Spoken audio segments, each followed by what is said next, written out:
నానమ్మ వాళ్ళ ఇంటికి వచ్చాను. సకినాలు పండగ ఉంది కదా సంక్రాంతికి, అయితే వాళ్ళు ఇప్పుడు సకినాలు స్టార్ట్ చేసేసారు. చూద్దామండి.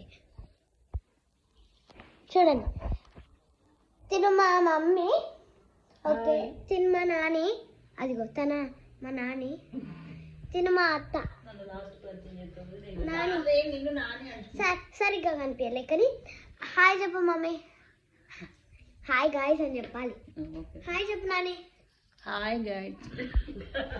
అయితే ఇప్పుడు మా అత్తకి హలో అత్తమ్మ హాయ్ చెప్పు.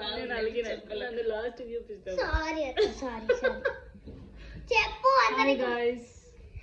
అయితే ఈరోజు సైకిల్ చూపియాలా? గౌరమ్మ ఉండదు, గౌరమ్మతోనే స్టార్ట్ చేస్తారు. ఏది గౌరమ్మ? ఏది కనిపిస్తలేదు. ఇదిగో చూడండి, మా నాన్న ఎప్పుడు వేస్తుంది. ఎన్నో నాన్న నీది? నాదా 30. మమ్మీ నీది? సేమ్ అందరం ఒకటే 30. నీ ఫేస్ చూపించుకుంటది. అయితే ఇప్పుడు మా డాడీ అన్ని అట్లనే చేస్తాడు. హాయ్ చెప్పు. హాయ్ అండి. అండి తాతయ్య, ఇతను మా తాతయ్య. అందులో ఎవరు ఉన్నారు? అయితే మా బావ బాబుని చూపిస్తా.